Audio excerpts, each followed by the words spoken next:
Amici di Sportisidi, da parte di Luca Buccieri, buon pomeriggio e benvenuti al Vito Di Marco di Cammarata. Questa è Camarat Partinico Audace, gara valida per il 28° turno del campionato di eccellenza siciliana Girone A. Si va da Pane che sfida San Severino, il pallone dall'altro lato a cercare Pisciotta. Pisciotta può calciare, non interviene nella miglior maniera Polizzi. Prima occasione per il Camarat in zona Pierce. Raimondi mette il fisico, Osvaldo apre per Guadalupo, c'è spazio, prova ad affrontare Martignetti, ancora Guadalupo che alza la testa, mette al centro in zona Pierce, poi c'è Pisciotta che tocca, ma non tanto quanto basta per deviare verso la porta di Polizzi. Pallone a cercare Pierce, va giù 30 cose, allora Pierce ha la possibilità di mettere il pallone al centro, a cercare Guadalupo che era stato un attimo preso in controtempo, ancora Guadalupo, il pallone per Pane che calcia, pallone fuori, aveva caricato il destro Michele Pane per cercare la porta di Polizzi. Giocata corta da Osvaldo, ancora Osvaldo che la mette al centro da Pierce, colpo di testa di Baio, fischia Simonelli, movimento di Pisciotta, Pane calcia, pallone fuori di poco che ha dato l'illusione del gol ai tifosi del Camarat. Ledesma si va da Pisciotta, si inserisce Pierce, pallone che resta lì, Polizzi esce, Pisciotta di testa, pallone che resta in zona Cuffaro che tiene palla, Cuffaro scivola, riesce a dare pallone a Ledesma, poi Osvaldo, Pane, Guadalupo calcia, Polizzi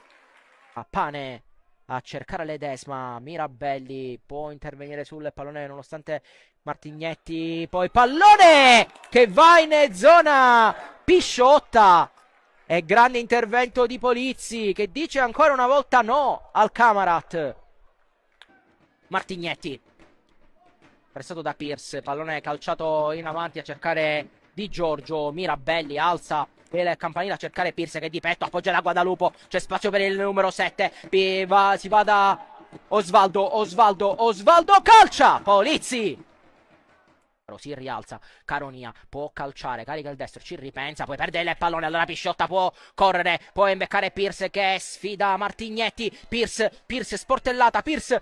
finta, Pierce calcia, pallone che termina sul fondo, l'ultimo tocco è proprio dell'attaccante numero 9, Pane, finta di movimento, chiede a qualcuno dei suoi di staccarsi, poi qua Baio non proprio in maniera ottimale, Alfano senza fallo, pallone verso Caronia, calcia, Dolenti alza lo sguardo e torna da Capitan Baio che potrebbe affidarsi a Cuffaro, invece calcia in avanti, attenzione che cade 30 coste, pallone per Pisciotta, rovesciata, pallone che termina sul fondo, però ha provato la giocata allo scoccare dell'ora di gioco Pisciotta, Cracchiolo si allarga, calcia in avanti a cercare Pisciotta, Trifilo ingaggia il duello, ancora Pisciotta sfida Trifilo e anche Alfano, bravissimo qui Pisciotta che calcia, Polizzi, Pierce, Nacho Pierce, vantaggio del Camarat al 63esimo minuto, il solito Nacho Pierce che fa 17 in campionato, Camarat 1, Partinico Audace 0 al 63esimo minuto, Nacho Pierce mi stretta, interviene Cuffaro, può calciare in avanti a cercare Pierce, il passaggio non è dei migliori, però il numero 9 ci arriva, allora Pisciotta sfida Raimondi Di Mercurio, mette al centro d'esterno Pierce, manca l'appuntamento col pallone, pallone messo al centro a cercare Mendes, esce Dolenti, ancora Mendes, il gol del pari, ha pareggiato Mendes proprio nei minuti di recupero, arriva la beffa per il Camarat e finisce qui Camarat e Partinico Audace si dividono la posta in palio. Succede tutto nella ripresa. Al gol di Pierce al 63esimo minuto risponde in pieno recupero al primo minuto di recupero Mendes ed è 1-1.